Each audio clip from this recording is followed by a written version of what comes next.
People say you can't change your career at 30, that's when you're meant to be settling down. You can't change your career at 35, you should have had it figured out by then. Oh my God, you're not married at 38? What the hell are you doing with your life? Who comes up with this stuff? I have no idea. But this stuff plagues so many people that I speak to. So many people open up to me and say, Jay, I just don't know how to change. Is it possible? What do you think this guy was before he became who he is? He used to be a PE teacher, right? Sports teacher at a high school. How about her?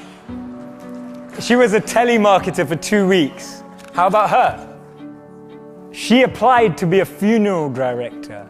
It's incredible. What happens in society is that we're clouded by the noise of family expectations, the noise of our parents, the noise of our brothers and sisters' expectations. I grew up in a family where you could either be a doctor, a lawyer, or a failure, right? Those were my 3 options. Anything else would just count me as a failure. I would have failed. So basically I failed, right? I'm standing up here in front of you all as a failure.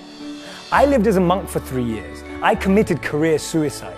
I turned down 2 amazing corporate job offers when I graduated from business school. I shaved my hair, I wore robes, and lived out of a gym locker for 3 years. And I did that because I thought I was going to do something meaningful, help impact the world. And it was one of the best experiences of my life. But more than becoming a monk, what that trained me to do was drop out with the rules. People told me, if you come back in 3 years, you'll never get a job. They told me, if you become a monk, people are going to think you weird forever. No girl's ever going to talk to you.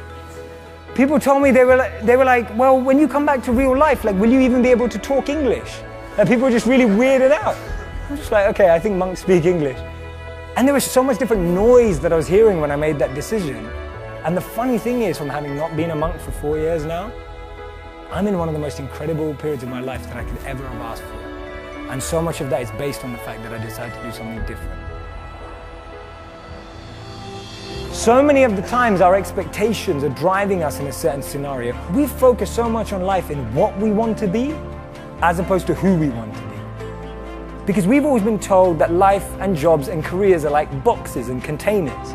There's only a finite number of options. There is no formula, there is no pattern. If you know what you're passionate about, if you know what you're good at and you invest in that. People say follow your passions, I say forget that, invest in your passions. If you're passionate about something, go and become the best at it. Go and do a course on it. Go and learn from the best. Go and find a mentor who's going to make you incredible at that trait. Not only will you be criticized and grow, you'll be able to find new things about yourself that you never knew. Don't trade who you are for who you think the world needs, because the world needs you to be you, and I mean that.